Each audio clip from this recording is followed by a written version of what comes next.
Welcome to another episode of Coffee Conversations 3 Shakti, powered by the Emerging India Forum TIFF, Lions Club of Mumbai Shining, India Business Group IBG, Indian Chamber of International Business ICIB, and Prime Infotech Solution.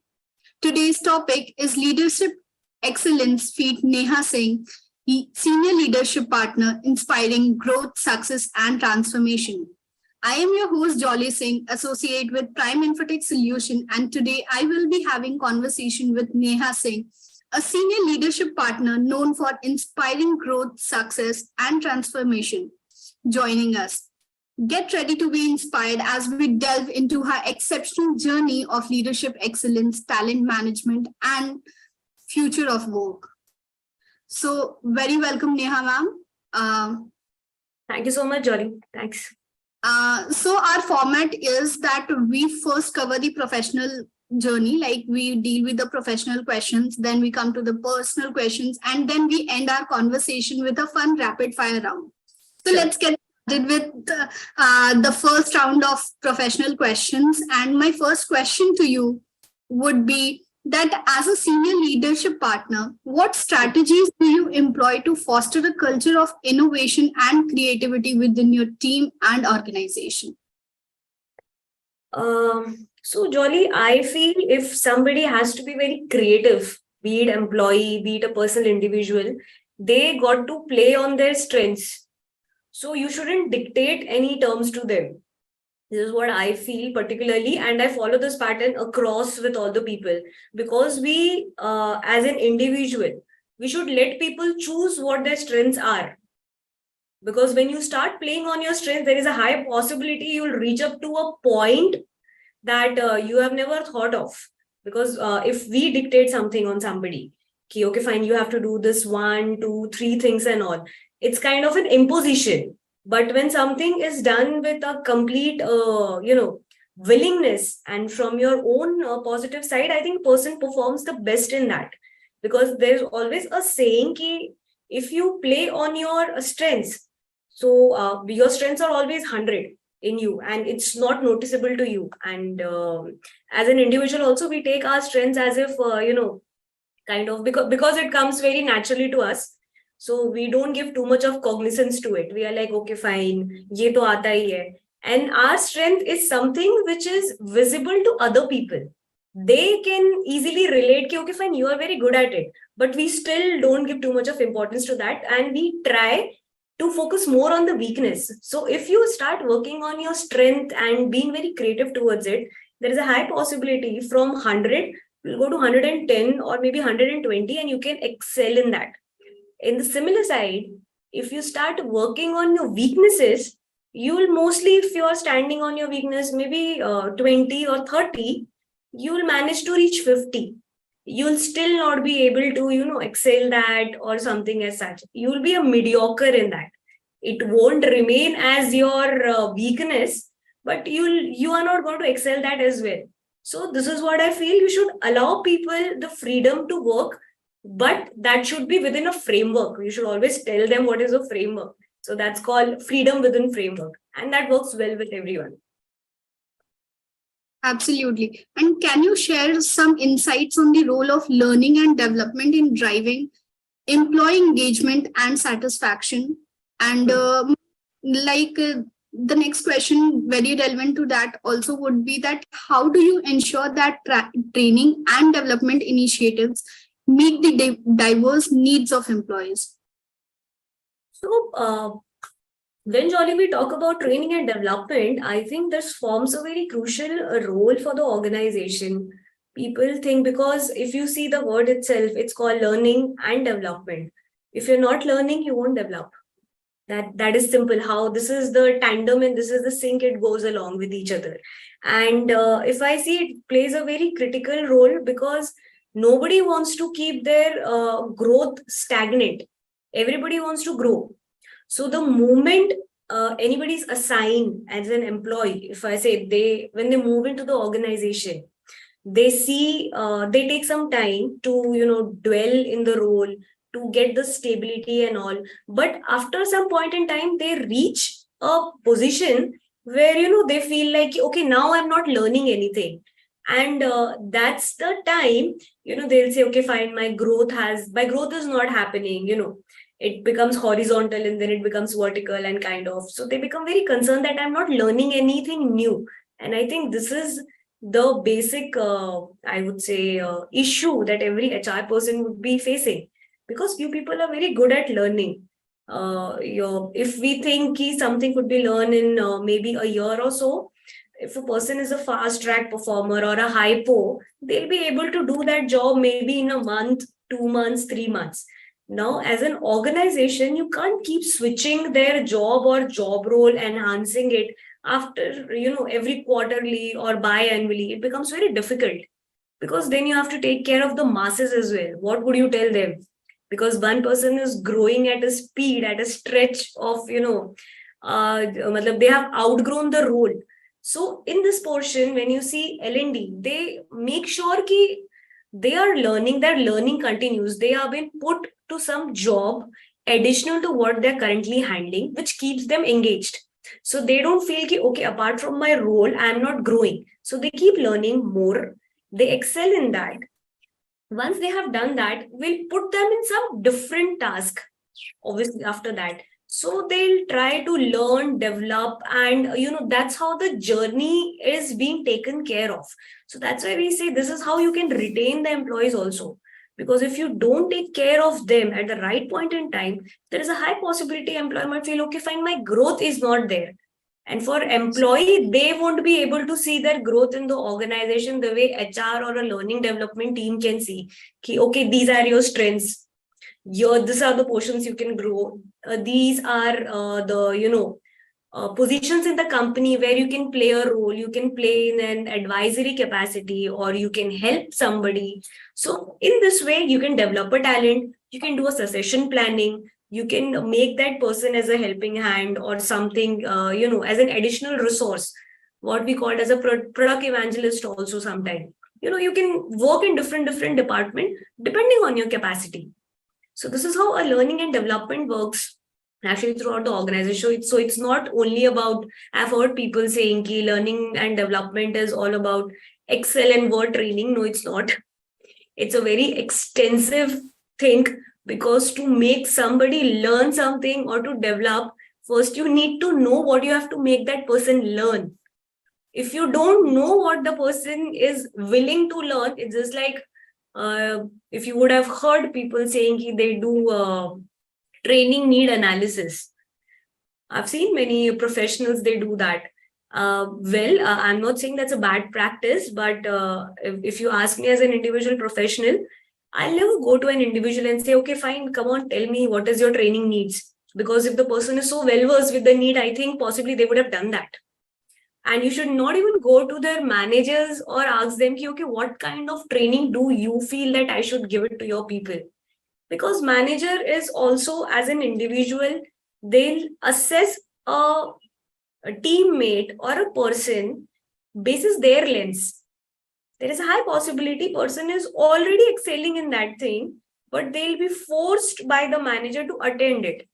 In that case, I have seen the interest or maybe the turnaround, the ROI which you say of any of your interaction will not be 100, because the person will not be receptive to the teaching, because to them it is not coming from them internally. They don't feel the need for training.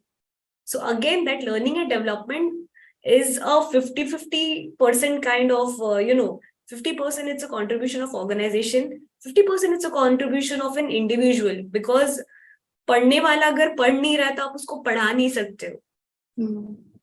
Like children, they take up their bag early in the morning. The first 3 lectures, they are completely sleepy. Whatsoever you do in the morning, it can't wake them up. They are sleepy. Mostly after the first 3 lectures in the morning and after lunch. It's a universal law. The person is supposed to sleep. So you should avoid that thing. It has to be, 50-50 kind of a thing. How you merge it, it's up to the person who's providing the training, because it's an effort from both the sides. What do you say? There is a saying, आप वो कुएं के पास लेके जा सकते हो गधे को, but you can't make them, have the water. Some initiative needs to be taken from that side also. So that I think a very knowledgeable individual can do that job very well. So it's just not learning and development kind of. It's a very scientific thing. You should first think. Otherwise, it becomes your quarterly job. Okay, tick, tick, tick, tick, tick, tick. I have done so much of training. Now we have become a great organization to work with. Doesn't happen. Definitely, and not any other example could have explained it in a very better way, the entire question. So my next question would be that in your experience, what are some of key factors that contribute to successful talent management strategies? How do you identify high potential employees and provide them with a growth opportunities? As you said, like we can work on strengths and weaknesses and develop. So how do you identify that and work towards their growth? See, it's very simple to identify who are the hypos. It's not that difficult to identify the hypos. It's very difficult to tell them that you're a hypo. Because the moment you tell the person that, okay, fine, you are a very good performer, they get a chip on their shoulders. Okay, fine, I'm a hypo. And if you see an organization, when you do this PMS sessions and everything, there is a bell curve. There is 80% of the people in the organization who will be, doing the heavy lifting. The 20% of the people, employees in your organization, does that 80% of the job, the high impact job. They take the call. And those 80% of the employees, they act on the decision being taken by that 20%. So that 20% people are your hypos. They can't do your heavy lifting. Okay. So there is a division. There is a people who can design a strategy. Those are your hypos. And it's not that key without your 80%, your 20% can survive. It's impossible. If you make a strategy, you definitely need an executor. Otherwise, what are you going to do with that strategy? So once you define your hypos are basically by performance, you can see the turnaround time, how they perform, how they do, how they behave, and how much task are they taking, what is the new thing they're bringing up to the table, because it's a similar job. Okay, Yes. the job doesn't keep changing. It's the same job, even if person leaves and somebody else is joining. Maybe I've seen a scenario at many places that it's a very mediocre level job because the job remains the same. One person has left, and then we hire somebody else for that position. That same job will be done by one individual, some different individual in a very different way, innovative way, some or the other way. That job which was never of an importance suddenly crops up and becomes, okay, my god, this is kind of an unbeatable thing. Indispensability is being created by that job. So this is what is done by a hypo performers. So this is the one way your performance assessment can tell you very clearly who are your hypos. Your psychometric test also can tell you who are your hypos. It's very clear to identify, and then you can definitely have an interaction with your managers and all that. Okay, fine, how is the performance? You can do it feedback, you can do it with your feed forward. There are multiple ways to define who are your hypos, and to retain your hypos is another big challenge, because the moment person realizes ki, okay, fine, I am your hypo, as I told you, they get a chip on their shoulder, the behavior would change, and they'll suddenly start doing ki, okay, fine, without me the job cannot be done. So it's a double-edged sword, I would say. So you have to retain the talent, keep giving them additional task and everything, identify the hypo with different parameters, but are you ready to tell them that you are a hypo or not is a different task. In my view, if you tell me, I'm very reluctant to tell somebody, okay, you're a high performer. Okay. It's good to appreciate somebody on the job that you have done an excellent thing, or maybe you should keep those people engaged, because the treatment given to them are different as compared to what you will be doing to another 10 people in your department. But how much is a question, because then you have other people in the department also, and you have to take care of everyone. You can't just go ahead and tell them, okay, this person is my hypo. So, as a speaker, what are some of the key insights you share regarding effective communication in the context of human resources? How do you foster a culture of open and transparent communication within the organizations? So, Jolly, I feel communication is a very overrated thing everywhere. Every person perceives communication differently, and there is no terminology called as an open and transparent communication. What is open and transparent for me could not be open and transparent for you, and could be perceived in a different manner to the person sitting in that similar room. So I won't say it's an open communication. How much communication is important, that should be known to the person. For, if I'll tell you, for people, sometimes they feel English is a communication. English is not a communication. English is just a language. So we should keep it that simple. But if you see, they make it a big, think about it. Okay, your communication is weak. I've seen people saying that the communication is weak. No, the communication is not weak. The language is weak. But we, being a project management company, we have, I understand we must be having our 50-60% of the employees on the site. They are the workers. Now, for them, communication is not important. You have to put bricks and cements and all. I don't understand that they have to talk to bricks and cements. They are okay. They have to understand how they are supposed to be good at very technical skill. Now, it will be very bad on my part if I'm rejecting somebody who is technically very strong. But I'm saying, okay, fine, iska communication theek nahi hai. But whom the person is supposed to communicate with, I don't know. Maybe once in a while, the person would be coming to head office to have a conversation with their seniors and all. For that one day, should I or can I afford to lose that person? My bad. That's my loss. That's not that person's loss.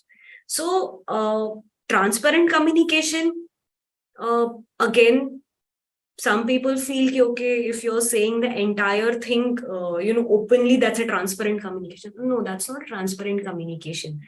How much is to be told? How much is to be communicated? That's a communication. And how is to be communicated? That's very important. I've seen employee moving around. They say that, you should communicate. But also you should understand over communication also sometimes leads to a big problem. Too much of communication.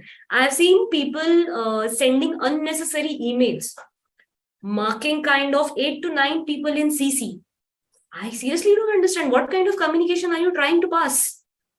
Nothing. So I tried. So as an example, I'd like to place it around. Once I spoke to that person that what was the need to mark one simple mail and FYI to 3 people, and then you're marking maybe the director or maybe the very senior most person in the organization. Are you trying to create pressure on me, on somebody? Are you trying to shift the responsibility to other people? Are you trying to just make that thing, okay, if today I'm not able to do that job, I am not answerable to that, because you all were party to it? So what exactly was your communication? The person clearly said, madam, I don't know, just because other people have marked this, I have followed the same pattern. So it's sometimes what happens, it's a pattern people follow. Usne kiya to I'll also do. Now that's not called as a communication. That's not communication. What are you going to do? Person might also not read it because it's not relevant to them. I've seen people writing a very big email, 2 pages, something very big. Your message, actually, when you say communication, the essence of your message get dissolved in between, because what exactly you want to communicate could be done in 2 lines, but then you have made it so big, giving the context, doing to the second part, third part, your message is lost. So this is what I feel. Communication, when you're communicating, please be to the point. What do you want to communicate? First. Second, is it necessary to communicate or is it not necessary to communicate? Please don't communicate. Too much of information also can create a blunder, because communication is not perceived similarly by 50 people in the room. I understand you would have seen that movie, PK movie. where Amir Yes. Khan was sitting inside in that jail with Anushka, and he was just trying to explain one simple thing, acha word to her. If you say acha like this, it's like, okay, fine, you are intimidating somebody. Acha, it's like low. So now that if I'll tell you, that's a communication. The word remains similar, but it can be perceived in 10 different ways because the word remains the acha only. So it's on my mentality. If I'm angry, I'll say, okay, fine, the person is saying me acha. If I'm in an okay mindset, I'll say, okay, the person is telling me acha. So it's like that. So open, transparent, and communication, keep it very simple. Communicate as and when required. Otherwise, please don't. Nobody wants to keep communicating. Journal communication, please go ahead and do that because that's talking. People, I think, usually merge talking with communication. Talk, don't communicate. That's definitely a new perspective, even for me, I think. So, can you discuss the role of performance management in talent development and employment growth? How do you ensure that performance management processes are fair, transparent, and aligned with the organization's growth? So, if I'll tell you fairness in the performance management, that's a very tricky affair. If something has happened in your favor, in an employee's favor, they'll understood, okay, fine, the process is very fair. If something has not happened according to their, thought process, they'll feel, okay, fine, the process has not happened according to, that was not a fair process. But fairness should be, it's a perception. If merit is the predominant matrix we follow, then what we can do is rewarding can be taken care to a large extent. If you see in PMS also, people who are taking the decisions and what is the perception of masses with respect to that individual, because the rating which we say in PMS, that's the most important thing. The rating never defines an individual, it defines the rater. I have seen in an organization, one person would be rating to a very, they'll start with maybe 2, 3, 4. We have to literally go and push that person ki, okay, no, that can't be a norm. You have to rate him little high, or her, maybe little high.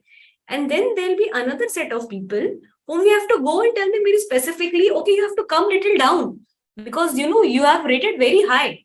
You can't actually take employees to the other extremes. So there are two extreme cases in the organization. So PMS as a whole, it's a very big exercise. I would say not everybody will say that it's a very fair practice because they don't see it as a fair practice. If you have a little knowledge about it, it's more of a technical stuff, more scientific, more technical. There are a lot of algorithms that happens. There are more of mathematics that is involved in that. So fairness, yes, to make it understand and to be let people understand that there is fairness in that, it's a little tricky. You can't do that.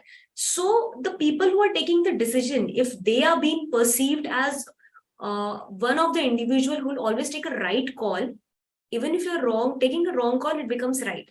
So I'll give you for an example. You must have seen Dhoni taking calls on the obviously grounds, cricket grounds and all. So I know very little about cricket. But even if Dhoni is saying that the person is out or something, he has taken a catch. Even an umpire standing over there would say, okay, fine. If you had said कि गलत है, वो out है, तो we'll go by your decision. So that's called fairness. Even if he is wrong, other people will say, okay, the trust level is so high, they perceive fairness in him. Ki whatever decision he will take, that will be fair. So a leader, to be perceived fair, that is a mindset. So this is how the things happen in an organization also. If you see your senior leader will never take a wrong decision, they'll perceive your process is absolutely fine. If the mindset is not such, whatever you do, even if the person was fair, the attribution would be no. Just the mere fact that person was present over there, the process is not right. So this is how people think. He would have screwed up. he would have been biased towards that individual. He must have favored somebody. He does a lot of favoritism and all, blah, blah, blah, blah, blah. So a number of things would come out. So again, a very tricky thing to say. Can you share an example of a successful change management initiative that you have personally led? And how did you strategically address challenges and achieve positive outcomes? Uh, I mean, during the time of COVID, I think attracting talent become a very big challenge in the company. So, fostering that change, maintaining a balance in the organization, that was one. And if I have to say where I was personally involved, I think in between there was a lot of funding issue that was happening, and there were a lot of undercurrents in the organization, which obviously nobody was able to come in the forefront and address it. And when there is too much of undercurrent, people try to make different stories also, because if you don't give a clear perception about a problem, people tend to think and make solutions in their mind, and then talk to 10 other people and make that simple thing very big. So I thought, okay, now we have a problem at hand, we need to solve it. Though people are solving it at a senior level, but down the line, since people are not getting communication as to what is happening on the top, now this is a clear example where the communication is required. So as you were talking about communication, in such places crucial communications are required to avoid any kind of thinking to be formed in the organization. So at that place, I thought, let's call up a senior leadership in the organization. So I personally led conversations with them, rendezvous with leadership. So what we used to do is I used to call them, ask them questions and all. And these questions were not questions in general. They were more of a business related question. What is happening in the organization? What people can see in the organization for next 5 years? What they have in them and everything. So when people see their leaders talking, they believe them, and the trust is high, because obviously leaders won't be available to address each and every one. And at the time of COVID, I think we even got the support of technology and all. So with one interaction, you can actually spread across and meet up 200 people at one given point in time. So that becomes very easy for us.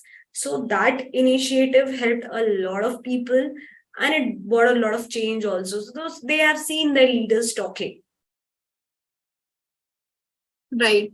And my next question would be that what are your thoughts on the future of work and the evolving role of HR?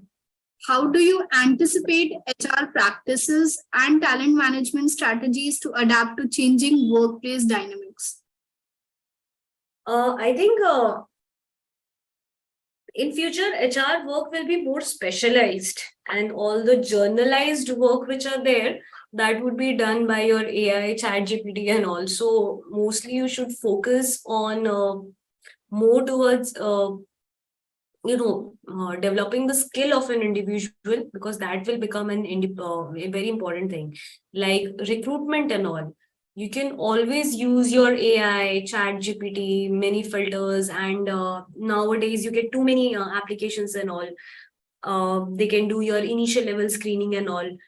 That could be done, but then when it comes to taking the person on board, your onboarding and everything, a human touch is a different thing only. That can't be substituted with your AI, AIML, and your R, your robotics and all. That won't do that.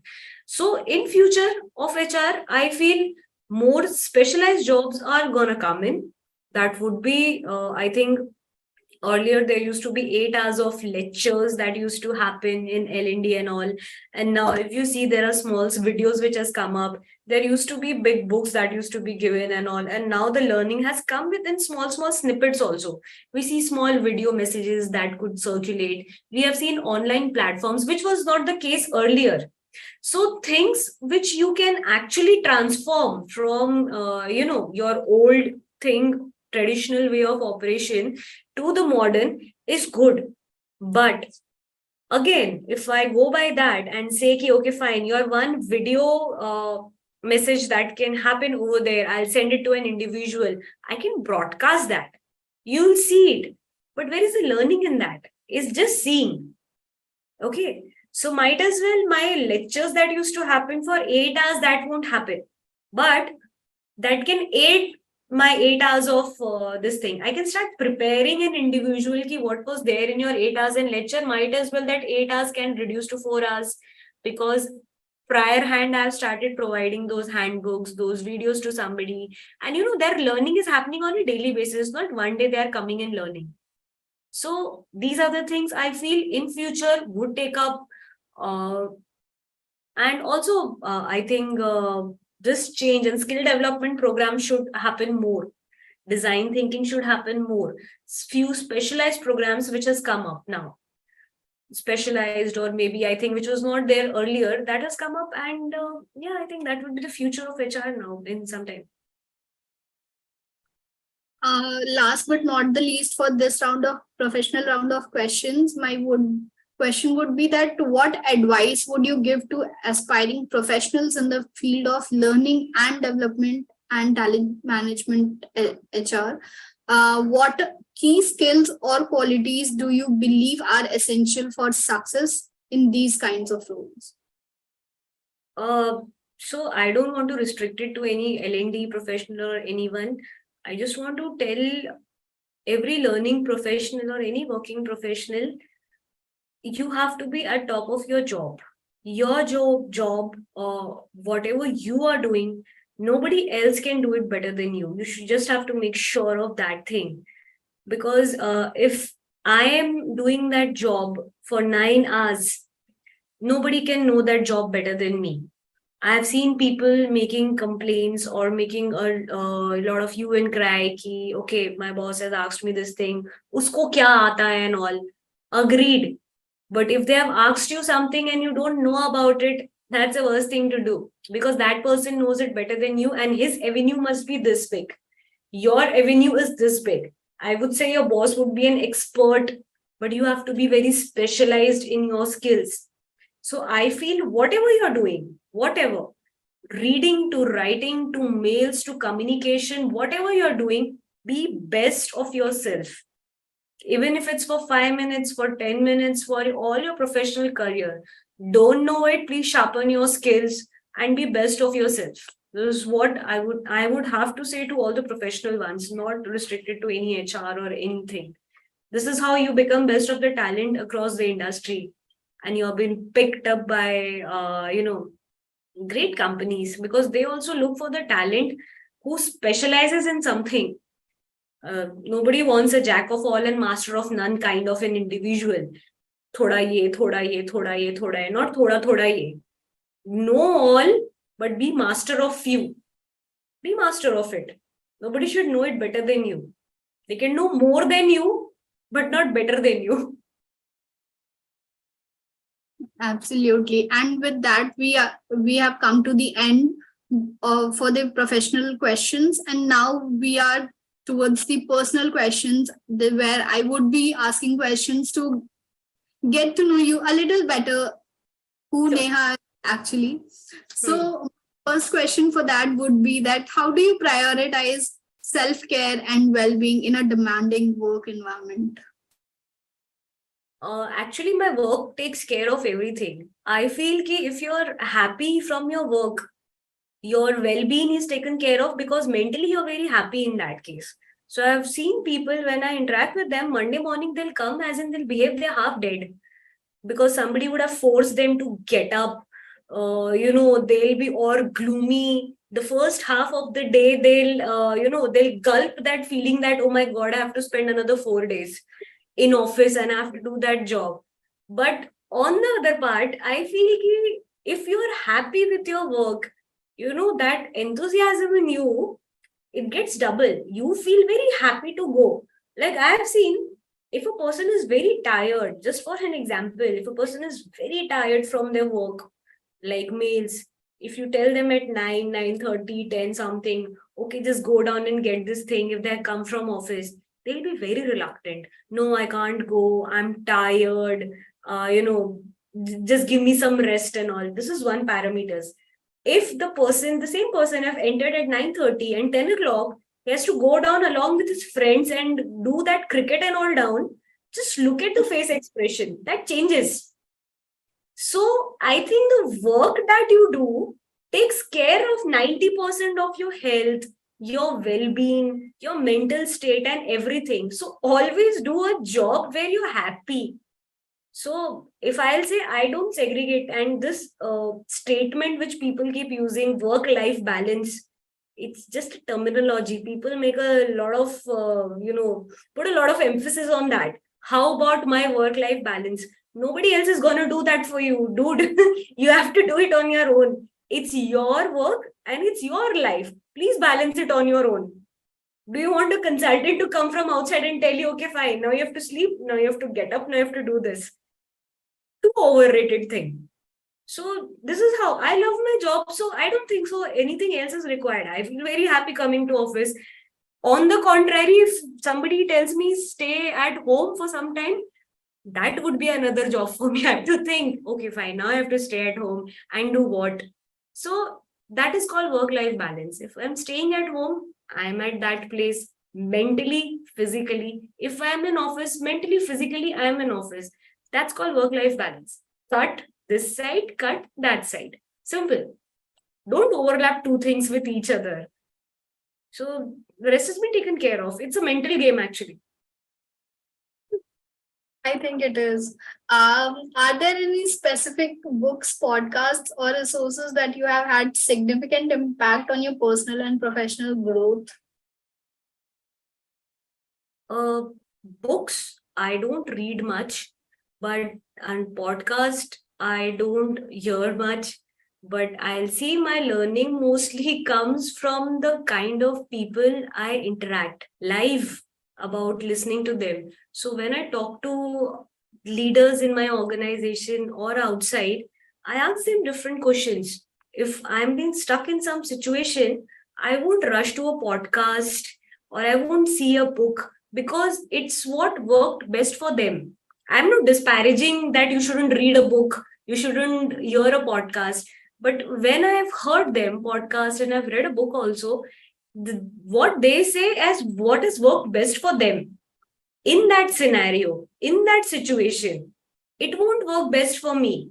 I might, get Sandeep Maheshwari की video निकाल ली 5 minute के लिए देख लिया. I'm highly motivated. I'll just go crack everything. Doesn't work because that's not coming from inside. That's selected by me. I can't keep watching that video 10 times. He was motivated by that. People would have spent money to sit in that webinar.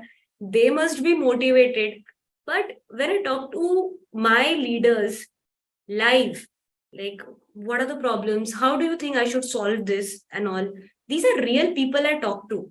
So when they give me a solution, I can still go and ask them hundreds of questions. So for me, major learnings come from talking to people and understanding their life experiences. Okay, these things can be solved by this thing can be solved by this.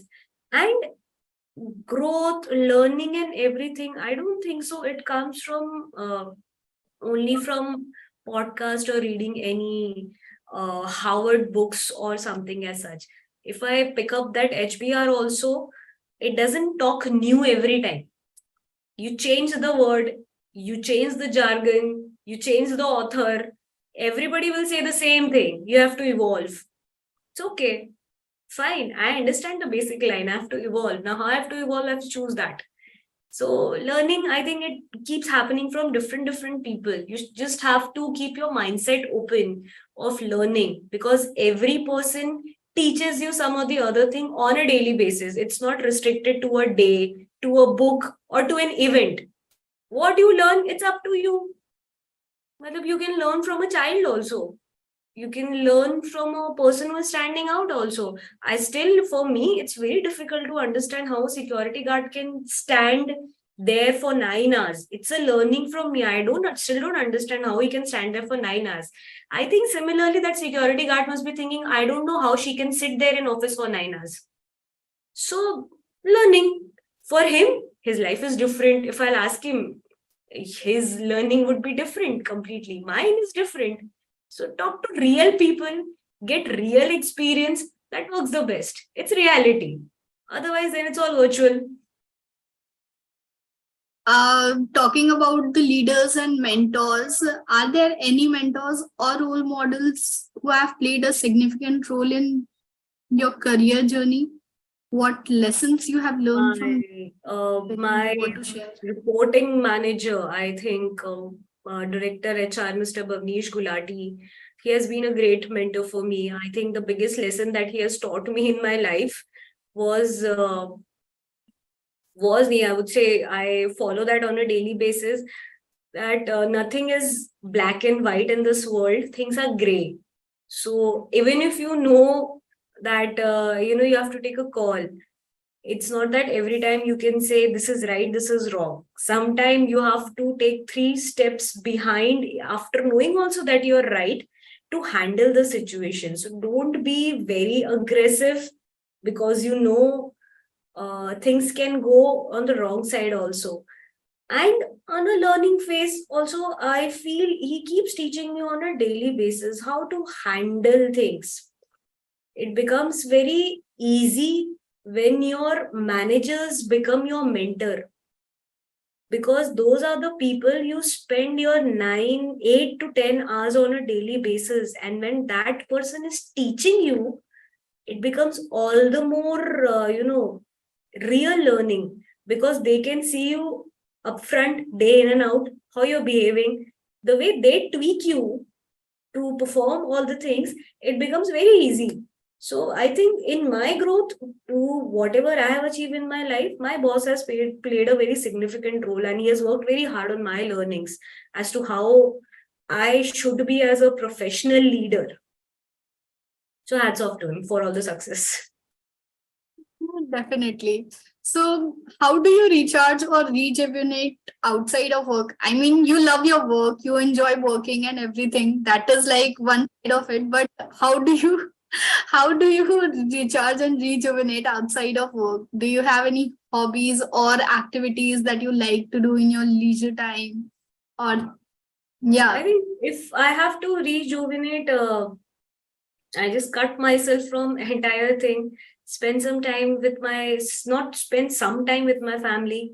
Then I'm a family lover kind of a person. My family is very close to me. So that 2 days, whatever the holidays are there, I'll stay very close to them. Understand what are they doing. So I won't say I have a particular hobby kind of thing. I think taking care of people around me who are very important to me, that makes me very happy. If they are happy, I don't know, I feel very elated ki wow, I've made a difference in their life. Okay, that if so, I feel like every working professional, what are you working for? I think you must be working, obviously monetary is one thing, but you work to run your family or to make them comfortable. So that time when you spend with them, when I see them happy, I feel like, okay, I'm achieving the objective for what I go outside and I spend so much of hours there. If that is achieved and they're happy, and at the end of the day, I'm able to provide whatever they need them, I think that solves my purpose. That recharges me more and that gives me more of an energy. Okay, fine. This is going in a right way. I should repeat. So one positive affirmation from them ki, okay, fine, everything is okay. I like, okay, chalo, ye wala kam phir se karna hai, because these people are happy. Because when you take those extra tension, and I've seen people going home and creating blunder, taking their job at their place, and a lot of fights, not able to give time to their family. So I don't think so uske baad mein how much number of hours you spend there, it helps. Matlab, you are defeating the purpose on the first time. yes. And my last question to you would be for this round is what values or principle guide your decision making process? Like you are at a position at a place where you have to throughout the day make a lot of decisions, whether it's your personal and professional life. So what are some of the guiding principles? I think facts is one of the guiding principles that I follow.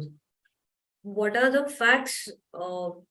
I avoid anything which is having too much of biased if decisions are being taken. I actually relent on them. I don't like when the favoritism and everything is happening. So I'm more of a person who will take decision on what is the facts, what is the current scenario, and just making sure that it shouldn't damage anything in and around. So this is how in my professional life I have heard people saying that you are supposed to be very diplomatic, you're supposed to manage everything. So to them also I feel, please be diplomatic, but then where you have to take a stand, please do take a stand as well. Diplomacy can protect you, but your diplomacy can harm someone else. The person who's relying on you very heavily, your diplomacy can harm them. So yes, I believe in taking stand to what is right and what is wrong. That's how I function. I've been known for that actually. That okay, the fair call needs to be taken and the balance needs to be maintained. So this is what I follow in my professional life till date. Great. And with this, we have come to the end of our personal questions as well. Now, let's move ahead with the rapid fire round. It is a fun round where we ask our guests to choose and pick or answer in one word. And you have to be very quick. Whatever comes in your mind, the first thing that comes in your mind, you have to speak. You do not have to take a lot of time thinking about the Understood. answer. Yeah. So let's start. Favorite movie or TV show? TV show I don't watch. I watch only Netflix, so it is 2.5 Men. Okay. Favorite cuisine or dish? See. Pav bhaji. Yeah, I relish on it every time. Pizza are my love. What world record do you think you have a shot at beating? Sorry, come again. What? What world record you think you can beat? Like Sleeping. I can sleep in anywhere, anytime. Within, I think, 2-3 seconds, I can sleep. I think my family still complains of it. They compare me with, I don't know whether somebody would have seen that cartoon which comes Doraemon. There was a character in it, Nobita. He just sleeps there. So I have that superpower. I can sleep literally in that noise. I can sleep anywhere. So I'm still definitely trying it's a to figure it superpower. out. Even my family does. They said कहीं भी सो जाती है. Coffee or tea? Tea lover. Okay, so beach vacation or a mountain retreat? Mountains are not safe anymore, like at present, but Himachal kind of. yeah. So beach vacation or mountain retreat? I think beach is fine. Matlab, till the time it's not very close to water because I hate water. So a little far Okay. from water. But if I'll sleep on beach also. Let me be very clear. Not interested in Sunbathing, sunbathing, and having a beautiful sleep. beautiful sleep. Sun can bathe me if I'm sleeping. I don't mind, but sleeping. Okay, thank you so much, ma'am, for having this conversation. We have come to the end of our show. Thank you so much for taking out your valuable time and giving it to us. We have been very fortunate to having the opportunity to have a conversation with you. We had a lot of, and I'm very sure that our audience is going to love our this episode because we have discussed everything from changing aspects to the inspirations and the point of view, everything. So thank you so much. It was very pleasant having you on our show. Thank you so much, ma'am. Thank you. Thank you so much, Jolly. Thank you.